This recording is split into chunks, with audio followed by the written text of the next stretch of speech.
My name is Billy Simmons. My wife and Karen and I have been members here for about 2 years, and we love this church. A few weeks ago, DJ asked me if I do a stewardship moment. I said, I'll have to think about that. So on the way home from church, is in the words of the late, great Fred Sanford, he said, God said, "You big dummy, you can do this." So here I am. So, God made my mind up really fast on the way home.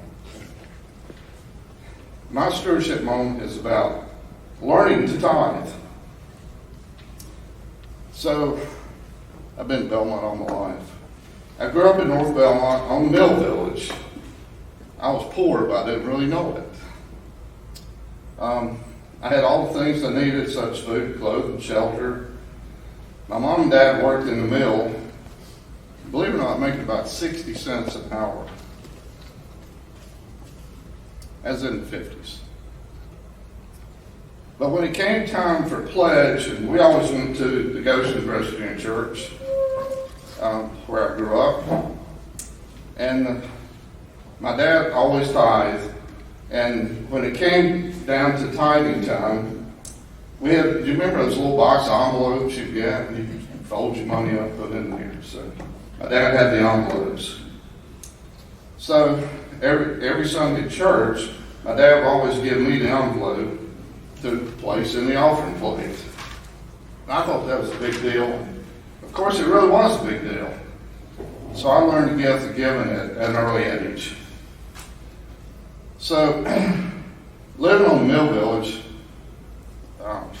just in a mill house there, we had no washer and dryer. So my dad went to the laundromat to wash her clothes, and guess what? When you got home, they had to be ironed. Guess what? No permapress at that time either. So Mom taught me how to iron when I was about 8 years old. I actually liked it, believe it or not. Don't tell my wife. So I would iron the clothes, and Dad would give me about 50 cents a week for my labors. So Dad, in his voice, said, son, this is your money. You can do what you want to with it. There was a great little candy store across the street. He said, or you can do the right thing and give a portion to God. So Dad got me a box of little envelopes, and I started my giving or tithing at an early age. I always have pledged to my church. I'm a firm believer that you can't outgive God. We have been blessed all our lives. Now our youngest grandson, Ben, when he comes to church here, and I'm sure you've seen him, he'll ask on the way to church, "Hey, Poppy, I need my Jesus money." So I suggest to all parents, teach your children to tithe at an early age and love to give. Thanks be to God.